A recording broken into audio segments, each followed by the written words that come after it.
Welcome to AFI Fest 2020, presented by Audi. I'm Claudia Puig, Senior Programmer for AFI Fest. First, I want to thank all the supporters of the festival, our presenting sponsor, Audi, our AFI members, and you, our audience.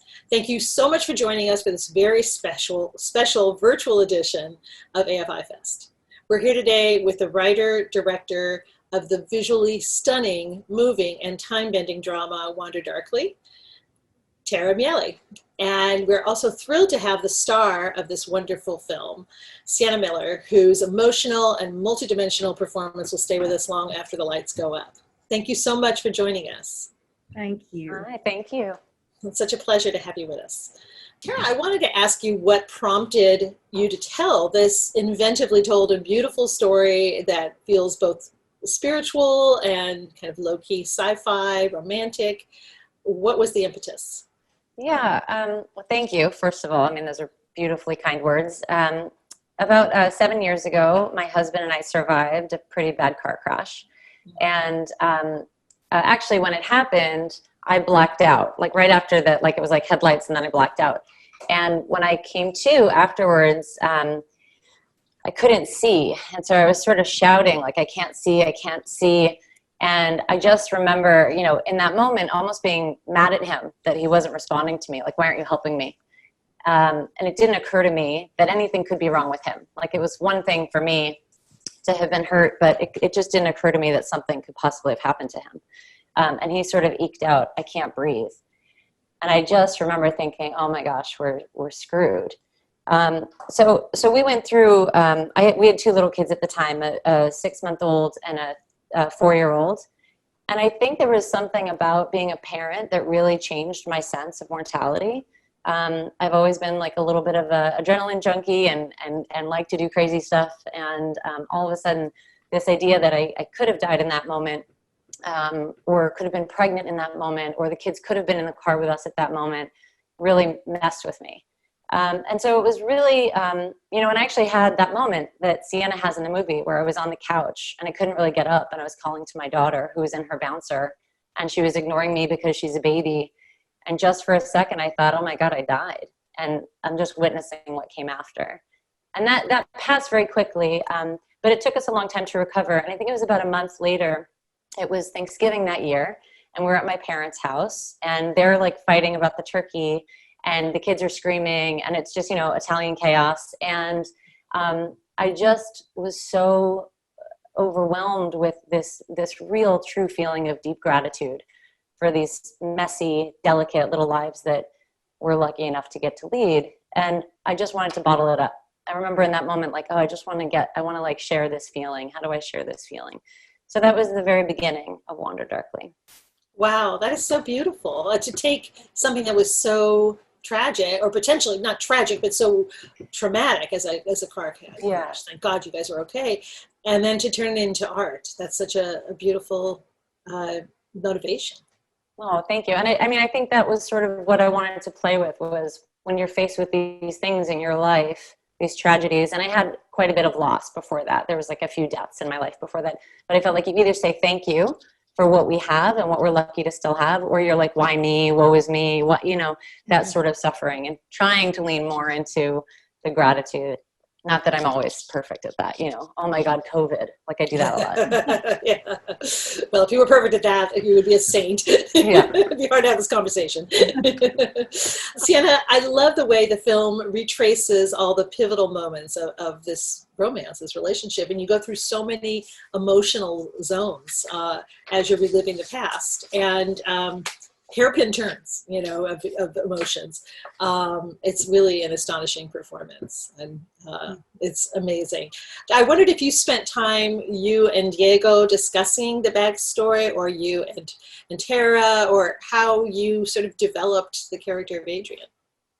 You know, it was a real joy, and this is very rare, irrespective of the budget of a film, but Tara was really keen that we rehearsed, and we spent, I think, about 2 weeks, the three of us in a room, going through each beat of the movie and really tracking the emotional arcs and the pivots, the U-turns that both characters take. And obviously it's a surreal thing to do because you're in a scene in the present and then you flip and you're kind of commenting on this scene as it was in the past, and it's, as a performer, it just doesn't happen in life. It was confusing, but we had our amazing director who had, this was such a personal story to Tara that I really could lean on her for those changes and for, you know, for how those moments should play. But it was about the most challenging thing I've done as an actor, for sure. Not only sitting in the space of just deep grief and confusion, which by osmosis just kind of permeates your existence. And I felt very lonely and very lost and confused for the entire time. But then selling those transitions and having faith in Tara that they were working, you know, it's so surreal to do, but actually that surrealism is what the movie required. I think the more confused and the more disorientated my character specifically was, the more successful it would ultimately be. Absolutely. So that's really hard to be mired in grief and loss and all of those questions. How long was the entire process, the shoot and the rehearsal? What do you think, T? 7 weeks? Yeah, I think we had we actually only had a week for rehearsal. Okay.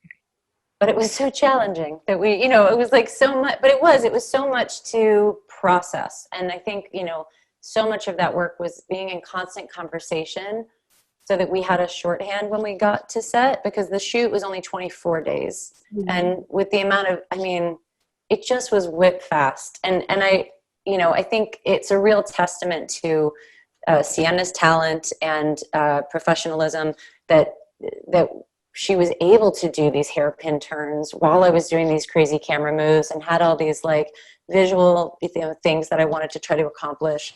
And it was a real dance. And certainly for me, having somebody as strong as Sienna is, who can like carry a film and challenged me to be honest and to, you know, to really understand what was happening at all times when there's a million little things happening at all times. I mean, Sienna was an absolutely essential partner. I mean, just absolutely essential. Thanks. Well, speaking of partners, I was thinking about how visually gorgeous this film is. And I was thinking about your cinematographer. Is it Carolina Costa? Yes, yes, she's so talented. Yeah, and you captured LA and the settings in LA so vividly. I wondered, was that important to you that it be in Los Angeles? Yeah, we very much felt like LA was a real character in the story. You know, you have this interethnic romance. I live on the east side of LA. I don't often see the city represented in the way that I know the city. So that was really important to me, because it's a beautifully, you know, complicated city. And I think too, poor Carolina, who I barely ever let use a light, I just wanted the film to feel so grounded so that when we lifted off our feet, we had this marching order. I was there that day. It sounds crazy, but it really happened that way. It was magic, but it was real. I was there that day. So even the dolphins, you know, that I have to say, everybody thought I was nuts to have the dolphins. And our producer, Monica Levinson, was like, I know this guy, Captain Dave, he can get dolphins. And I was like, it's California, guys, we're going to get dolphins. So 3 different days we went out on the boat, once just with our team as a scout, and we saw 1 million dolphins. And then one day we went out with Sienna and little Olivia, who plays Ellie. And then one day with Diego and Sienna, and all 3 days we saw dolphins. And it was really like magical. I mean, once you actually see them and you're there, you're like, this is incredible. They are like magical creatures, aren't they? Yeah. Yeah. So really trying to capture some of the everyday magic that we feel like we get in the city. The lights at LACMA, you know, the beauty of West Adams, like all these things that, you know. You mentioned the interethnic romance too, and I wondered if you had written it that way, or if it was once you cast Diego Luna that you brought in the Latino aspects, because I thought that was so beautifully and organically and authentically woven in. Yeah, you know, it's funny. It wasn't, the very first draft was not written as a Latino character. And then my husband's like half Armenian, so he's not, you know, he's mostly whitey. But there was something about it being a Los Angeles story. And I really didn't want to cast a white male actor. I just kept thinking of it. It just felt different to me than that. And then at some point, just the Los Angeles of it, and, you know, how many like couples we know like this in our own lives, it just sort of started making sense that way. So then I did a new draft of it. And then I think, you know, Diego is one of the very first people we ever went out to with the script. So it was very early on that it kind of just had this natural evolution. And did you write it with Sienna in mind, or how did that casting process come about? So I would not naturally think of Sienna to play me, just she's the most gorgeous woman in the world. But, you know, I actually truly, when Sienna's name came up for this, I was like, she is such a chameleon. Like, I had to go back and do this deep dive of everything Sienna's ever done. She's like an ingenue package with this character actor soul who you half the time don't know, that you're like, oh yeah, that's Sienna Miller. That, like, she so vanishes into these roles. So I was very excited to have her come and do something that I don't think she had done before, but that I felt like she was so teed up to. And we had these lovely conversations, she and I just felt like, I just felt like she could knock it out of the park, and thank goodness she sure did. She did, absolutely. Yeah. I actually approached Tara. I got sent the script. I think my agent also represents Diego, and he had attached himself, and then they were like, just read this.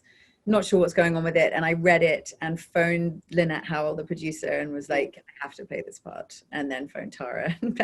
So I kind of really, really put myself forward in a very un-English way to it's always just so awkward when we never do that, and you really lose out on things if you don't. So I think, yeah. So what was it about the role of Adrienne that attracted you when you read it?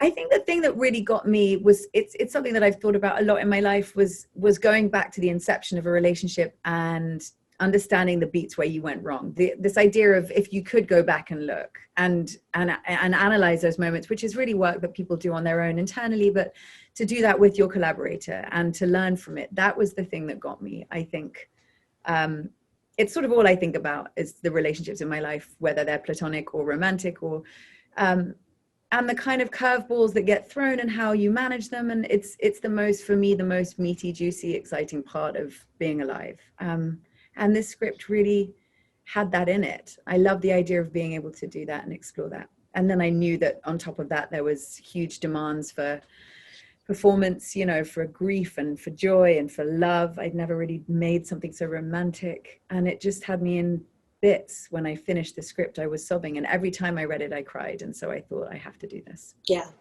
that's certainly a litmus test right there. Tara, the film moves in this non-linear way, in the way kind of our brains work. You know, we're often unpacking the past and we're projecting the future as we're living in the moment, trying to, but not really. In exploring our relationships and thinking about what's going to happen with our children and all that kind of stuff. But capturing that on film has to be incredibly challenging, to do it in a way that feels organic and works.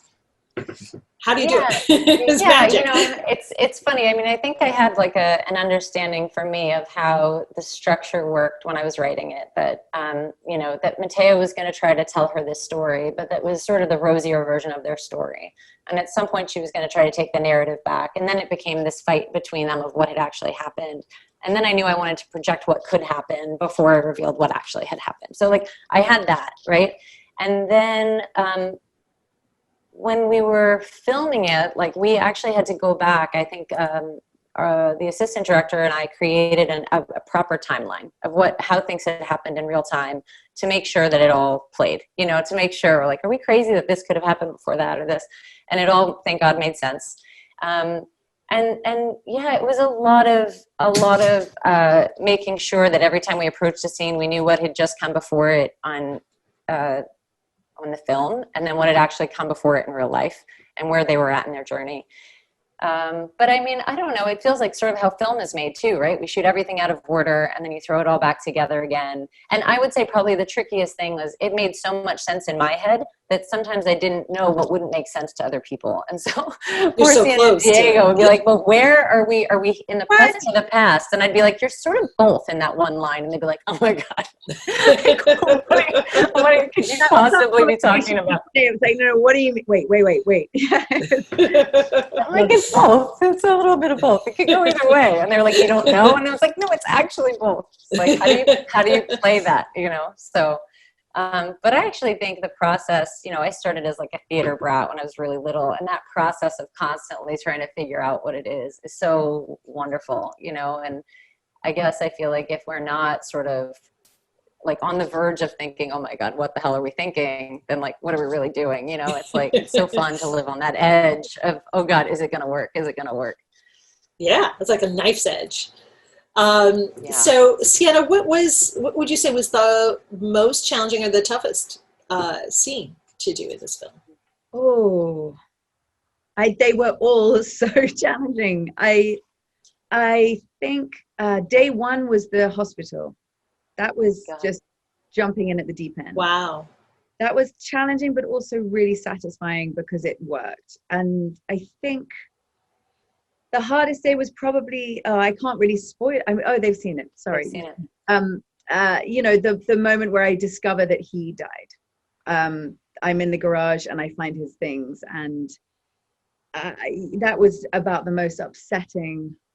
I don't know that I've been that genuinely upset in something. I think it was just, it was such a, there was so much catharsis in sort of realizing in the story the reality of what had actually happened. At the same time, the actual devastation of imagining not knowing or seeing the world in a different way, and the reality of being hit with that kind of grief. That was really, really just hard. Yeah. And Tara, the same question for you, maybe logistically or emotionally, what was the toughest? You know, I think that I agree with Sienna. That bedroom was like 10 feet by 10 feet. And we were in there for a week, and it was all the hardest work, right? It was like all the moments where they clash, all the moments where we're like twisting and negotiating. And I just remember being so grateful to get out of that bedroom when we were done with it. But the day that, I will say this, as opposed to the hardest, the day that Sienna did that scene where she's on the bed and she's saying, I had him right here, and she's touching his things. I mean, the entire crew came with her. And I have an outtake of, it's like a tale where Sienna's like, we finished the scene, it's called cut, and she just sort of like closes, like she's, you know, it's like the scene is still kind of playing itself out in her. And I just remember sitting in the editing room and being so grateful for you going to that place and for you wearing that level of it so deeply. And so, you know, it's one thing to write it and to put it up, but like to have to embody it, it's such a deep emotional commitment to really let go and to really get it there. And I mean, it's why the film works. And anyway, so that beautiful work was definitely a challenge and just wonderful to watch. And yeah. Let's talk about being in that editing room, because the idea of, you know, capturing something as ephemeral or existential as memory has got to be, again, another, you know, I keep using the word challenge, but it just seems like a very challenging thing. And you have two editors, Tamara Meme and Alex O'Flynn. So how did you work with them on sort of the overall pacing and the flow? Because the pacing works so beautifully. Oh, thank you. Yeah, so Tamara and I worked first for the bulk of the movie, and she was quite wonderful. She actually comes from like a VFX background, and so she was so good at seaming those transitions, which, I mean, this is pretty technical, but like, unless you know it's going to work in the editing room, like handing it off to a visual effects house to try to figure it out is very, very difficult. So she and I really built the timing of like, how long or how much patience do we have to be in, you know, pretty transitions? How much time do we want to spend doing that? And how do we not make it feel whiplashy? So it was very much like fine tuning an instrument, I think. You would crank it this way and then you would crank it back, and you would just sort of have to needle it quite a bit everywhere. And then I think Tamara and I got it as far as we could get it, and Alex O'Flynn came in sort of at the end, and he, you know, not much big structural changes happened at that point, but we did add the very beginning where we kind of meet the nuclear family in the hospital. That's Alex. So like he had this sense of like, if you just can connect to them first, then it'll be okay that they're falling apart. And that was a very smart, you know, a very, very smart hook that I think changed the whole movie. And it's so hard now to remember. I want to say they had countless, you know, of course they have like countless contributions that they made along the way, but it really is just every day, just grinding away and baby steps away at being as honest as you can in performance, and making sure that everything feels as real and true as possible, and knowing that you have a better scene in there. If, you know, I think often you'll see a cut and an editor will be like, well, I think it's fine. You know, it's working. It's like, let's not mess with it. And you're like, I know there's this one moment that she gave or that he gave that is just genius that we have to find a way to put it in. We have to find a way. And so it's this balance, right, between the overall picture of the movie and then having these like nuanced little moments that really keep your heart pounding in it and keep you caring like throughout. So yeah, it's just that dance, you know, like, and it was a long dance on this one. Do you feel like it, I mean, is it true that sort of old saw about the movie is actually found in the editing room? Is that, how accurate is that? You know, it's interesting. It's not like we ended up, I know sometimes filmmakers are so good at shooting something like with lots of improv and so that it could be 12 different movies. I don't think that was Wander Darkly. I mean, we were pretty specific about what we were endeavoring. The transitions were sort of locked in from the get-go. If anything changed on set, like if Sienna and Diego really had a draw to like be held together at the end of the scene, but I had a transition that went past Diego walking, I would have to rethink it in real time, like on the set, so I could make the decision there so that it would carry to the editing room. My goal was to elevate it from the script. I knew people loved and responded to that script. It felt honest to me, and I just needed the movie to top the script. So it was definitely like our foundation. It doesn't feel like it's a brand new, you know, something brand new necessarily. Right, right. Sienna, your chemistry with Diego was just so palpable, and it just you guys had just this great, authentic chemistry. We believe you're a couple. We believe you've gone through so much together. I know you did the 1 week of rehearsing. Did you know him beforehand? How does one achieve that kind of chemistry? You know, I first met Diego when I think I was 22, and he was a few years older. I actually don't know. He looks about 10 years younger, but he is. He doesn't age. Yeah. No. But he had done Y Tu Mama Tambien, and I had Factory Girl coming out, and we were all sort of, the movie I did a long time ago, but we were all kind of on the circuit of promotion for those. And so we knew each other then, and we had many a fun night. We were great friends, and we'd always tried to find something to do. And would lose touch as you do along the way, but I think sharing an agent and being at the same agency, there are always kind of moments where you run into each other. And so we were friends, and we got on very well, and we became incredibly close friends making this film. We were really in it together, and thank God, because I think you really need to lean on your scene partner in with material like this. He's an incredible actor. He's also a director. He has a really directorial approach to things. He understands all sorts of technical elements that I totally ignore. And that's useful to have somebody who not only is a total cinephile and loves cinema and is an amazing actor, but is a kind of rock. And I adore him. He did such a beautiful job. He did. Yeah. Tara, I love your film, and it also brought in my mind the thought of The Eternal Sunshine of the Spotless Mind, which was also one of my favorite films of like top 10. And I feel like the focus here is on a female character, and you think about the few movies we've seen that kind of go back and look at life, like It's a Wonderful Life or Heaven Can Wait or even Eternal Sunshine. The focus is always on men. I guess that's true of life in general. But I love that the focus is on Sienna's character. And I know you wrote it as who you are. So was it because it was coming from you, or what made you decide to make it so much about her? Yeah.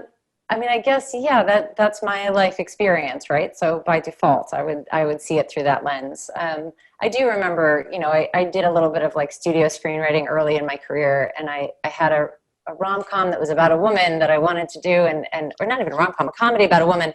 And I remember someone telling me, it has to be a two-hander. You'll never sell it without a man in a leading role. And I was so pissed. I was like screaming. I was like, I don't understand. We are 51% of the planet. I'm not like, like a small niche, like portion of the audience. And I insisted on keeping it. And we did end up selling it. It never went, so maybe that tells you something. But yeah, I think I'm very interested in how a female narrative maybe unfolds differently structurally. Like we're sort of talking about this circularity or this are we in the past or are we in the present? I think our brains work a little differently.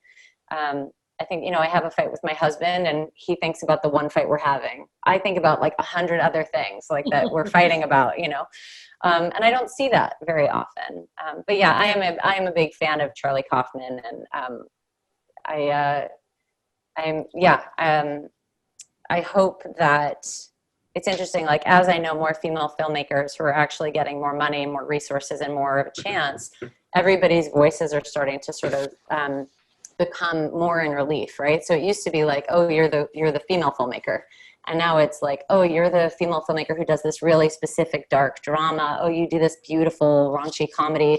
Oh, you know, like everybody's sort of channeling their ways out. And I think it's such a beautiful thing to hear all these different female voices come into focus. Absolutely. And for both of you, you're both parents, and this is there's that very emotional scene with the grown-up daughter mourning her dad, and we're unclear as to what exactly she's missing from him or where he is or at that point. But it's a wrenching scene for a parent, I think, to think about, to see. How did you approach the direction of it, Tara, and then how, as a mom, Sienna, how did that scene sit with you?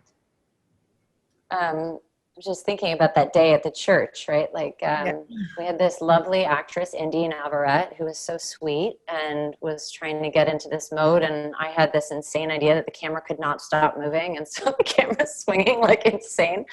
And Sienna is, you know, we've had the scene with the baby, with Beth, and then it's the teenage room. I think it was like that same thing of a constant conversation about how lucid are you?